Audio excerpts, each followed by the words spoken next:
Welcome to Space Matrix. Please subscribe and hit the bell icon for more updates. On September 3, 2025, the U.S. Supreme Court delivered a historic decision, striking down the tariffs that defined an era of economic conflict. These tariffs, imposed during the Trump administration, sparked global trade wars and uncertainty. Today's ruling signals a dramatic shift, potentially ending years of economic hostility and reshaping U.S. trade for decades. Tariffs are taxes on imported goods meant to make foreign products more expensive and protect domestic industries. The Trump administration used tariffs aggressively, arguing they would protect American jobs and industries. Supporters saw them as overdue protection. Critics warned of higher prices and global retaliation. The result, a tit-for-tat trade war that disrupted supply chains and hurt consumers. The Supreme Court's decision closes this turbulent chapter. The legal challenge questioned whether the president could impose such sweeping tariffs without Congress. The ruling redefines the balance of power in U.S. trade policy. It's a clear message. Congress, not the president, controls taxes and trade. As the dust settles, a new global trade landscape is emerging. The world is watching America's next move. This decision impacts everyone, from multinational corporations to family farms. It's not just a legal milestone, it's a turning point for the global economy. The end of these tariffs could mean lower prices and renewed international cooperation, but new challenges and opportunities lie ahead. The U.S. must now decide how to engage with the world. The stage is set for a new era in global trade.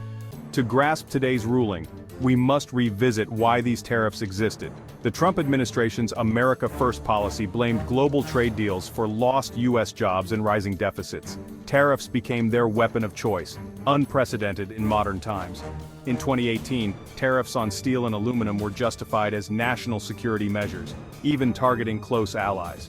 This shocked global markets and allies alike, igniting a trade war.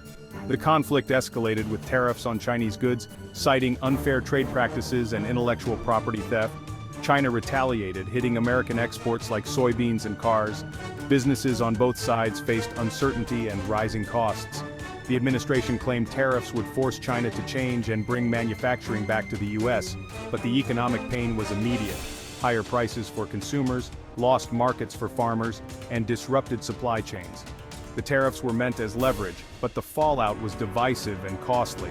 The America First doctrine was put to the test, and many Americans felt the strain.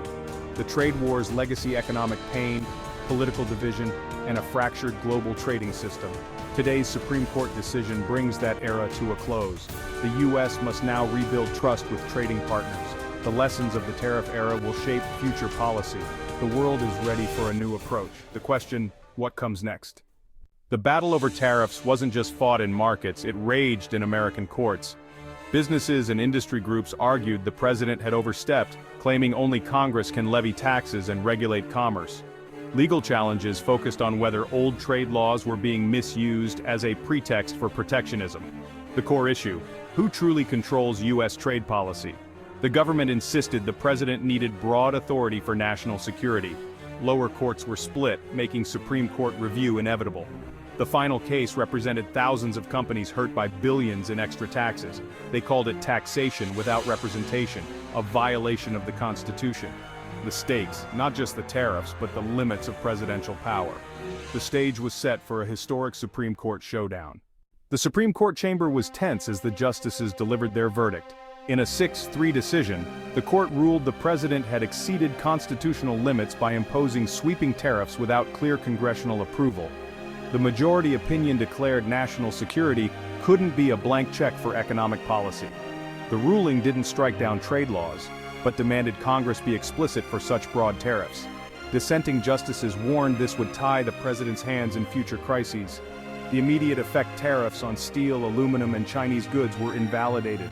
Global markets reacted instantly, businesses celebrated, while economic nationalists saw defeat.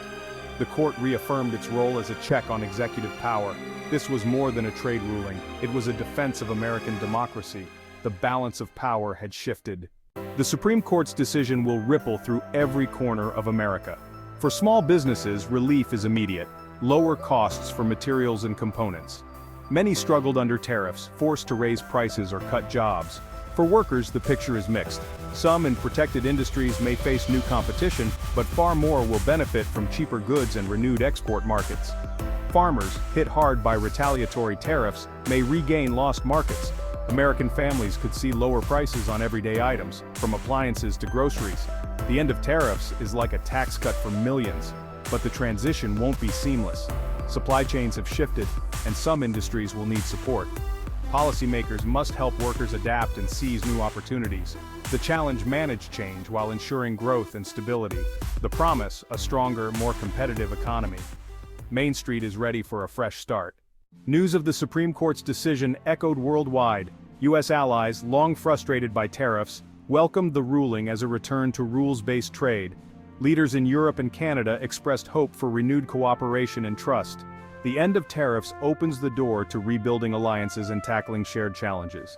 In China, the response was cautious, relief mixed with wariness, as deeper issues remain unresolved. Developing nations see new stability, with fewer disruptions to supply chains and commodity prices. The world hopes this marks a shift from unilateral action to dialogue and international rules. For many, it's a chance to plan for the future with confidence. The U.S. has an opportunity to lead by example. The global economy stands at a crossroads. The next steps will shape international relations for years to come. The world is watching. America's choices matter more than ever. This Supreme Court decision is a turning point for America's role in the world. The era of aggressive protectionism is over. The path forward is global engagement. The U.S. can now lead in reforming trade institutions and building alliances to address modern challenges. Working with partners, America can promote fair trade and shared prosperity. But the concerns that fueled America First remain. Communities hurt by globalization need support. Future trade policy must ensure benefits are widely shared, with investments in education and job training. The goal: a more inclusive, sustainable global economy. This ruling reaffirms democracy. No branch holds absolute power. The trade war is over. A new era begins. The U.S. has a chance to build bridges, not walls. The world is watching as America chooses its future. The next chapter starts now.